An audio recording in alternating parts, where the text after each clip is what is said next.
Um, okay guys, this will be interesting because, well, you're gonna see in a moment. I'm just gonna play normally for now. And you will see.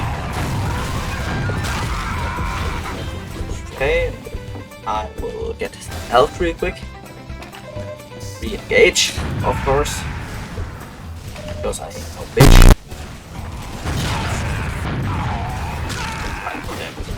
I messed that up, please. Want to live for a bit longer, okay. Soldiers stolen my health pack and I'm dead. Welcome to my presentation. Today I will be speaking on the topic of why I died in Team Fortress 2. Now first off, who am I? I am a gamer. I played a lot of TF2 in my life. Well, sort of. And I'm a YouTuber. I make video game content. And I do stupid challenges just like this. Now, why should you listen to me on this topic? Well, big on my history with Team Fortress 2 first off. I have over 200 hours in TF2, which isn't a lot. It's not a lot compared to the higher player base, but I've only played since I got a PC myself. So you kind of have to take that in effect. And before I even played TF2, I've spent hundreds and hundreds of hours watching TF2 content on YouTube. So I've sunk a pretty good amount of time into any TF2 video. The Meet the Team videos, the game itself, other YouTubers playing it. But I'm speaking of the so-called TF2. We first need to declare, what even is Team Fortress 2? Well, Team Fortress 2 is a video game released in 2007 by the video game company Valve, which now doesn't really care about the game anymore. But that's beside the point, because the community keeps it alive. So why should the developers? And this little game is what I mainly play on this channel. I love it. This is a game from it. I fucking want to kill myself. Alright, next slide. Now first off, phase 1 of my device. Map choice. I picked High Tower. Why? That's very fun. Why is it fun? Well, as you can see by the picture on the right, which I meant to only show at the third paragraph, but that's fine. You need to understand the map first. As you can see by this very good designed picture by yours truly and a screenshot from the game, we have a lot of different sniper spots on this map, which aren't unfair though. Everyone knows the sniper sidelines, and the spots are easy to attack. Then, of course, a main appeal of this map, the skybox. It's very tall, it's very high in the air. That makes it a dream for every soldier, because it can, well, jump. Now, speaking of the so-called jumping, where do you get to when you jump? You get to the high ground, in the middle of the map.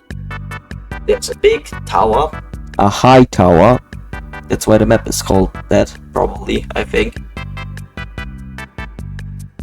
And this tower makes it so that snipers lands firstly aren't overpowered as fuck, and secondly,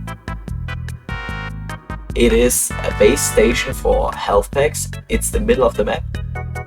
It's where all the fun is at, and you can get to high ground and abuse it very easily as any class. Let's just need to take the stairs. But below that now, as you can see, is the war zone.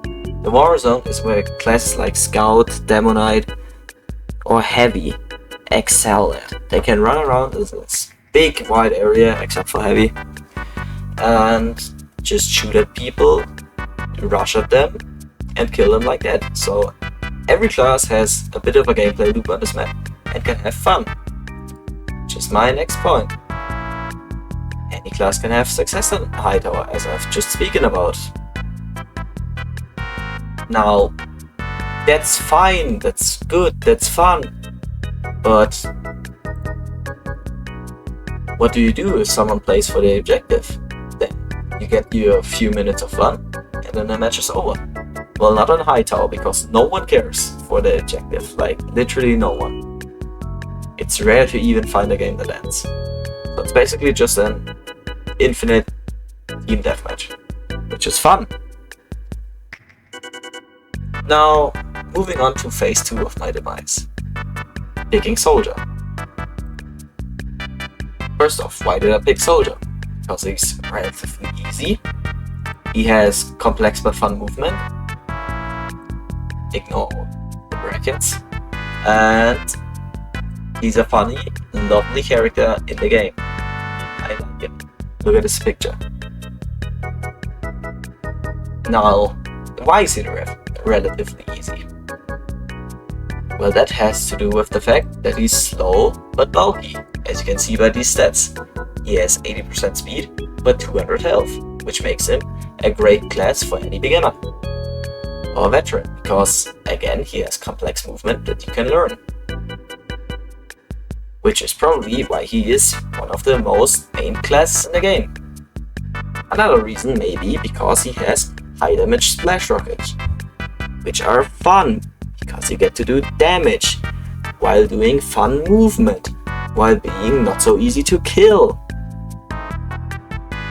You see my point? Soldier is great. That's why I picked him. Now, moving on to phase 3. Coming out of spawn. Well, I come out of spawn first off by rocket jumping towards the high tower. There, I see 2 enemy soldiers fighting my teammate. So I, as a good teammate, start supporting him and shooting at the teammates. Enemies, fuck! Ignore that. So, of course, continuous rocket jumping plus shooting. I jump, I shoot, I jump, I shoot. That's the gameplay loop. And try to help my teammate who is up there. As you can see by this screenshot. That rocket coming from the top left, that's from me. From me being a good teammate and trying to help. There we even manage to self damage plus fall damage minus gunboats from the rocket damage.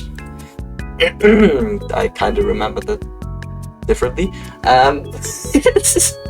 Yeah, and there we even managed to shoot and assist in killing one of the soldiers. And of course, the battle ending with me even killing the other soldier. As you can see in the screenshot.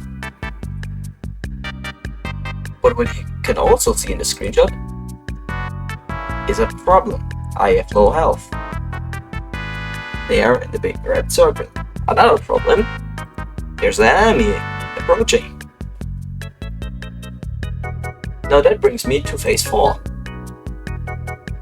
Healing and re-entering combat. I proudly run away with my tail, between my legs. And move back to the blue side, where there are less threats. And my team is at. So, it's a safe spot for me. While I'm there, I first grab a small health pack, as you can see in the screenshot. And then I even grab a medium health pack as well, because Soldier has a lot of HP and does a lot of self damage, which is why he needs it. Then I try to re-enter combat by rocket jumping back onto the tower, which brings me to the final phase. Phantom damage and the health pack. So firstly, I mess up a very basic and easy rocket jump, which is kinda cringe. It's to the best of us and me, the best of the best. Then I get damaged seemingly out of nowhere. This is the so-called phantom damage because I've been shot in the back. I turn around and there's just no one there. Anywhere. By the amount of damage I would get, the instant amount of damage, I would probably guess that it's a sniper. Also, there was no sound. Yeah, there's no sniper there. So I panic and try to get a medium health pack to get back to 155 health again. Now here comes the issue. This greedy, thieving piece of shit teammate. You absolute piece of fucking garbage.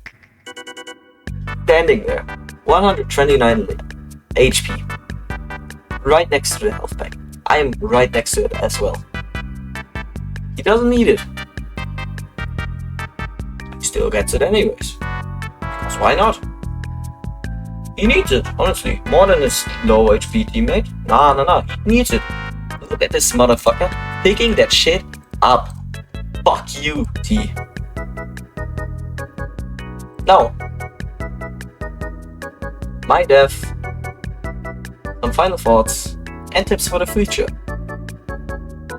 So, my death in respect, I get jumped and killed by a directed soldier, as you can see in this screenshot. Actually, you cannot see it, because my ammo box is literally blocking it. That doesn't matter though. My final thoughts, and my mistakes, in retrospect. I peaked with 55 HP. Wasn't the best play. I should probably gone back to spawn or anywhere and just grab the health pack. It was my bad. It was my mistake. I am sorry. Also, I played way too aggressive. Not only with this peak, but in general, I just played way too aggressive for the amount of HP I had. Which is, as you can see, because I died. And now some tips for the future. Some tips for you to do. So you don't end up in the same way as I did.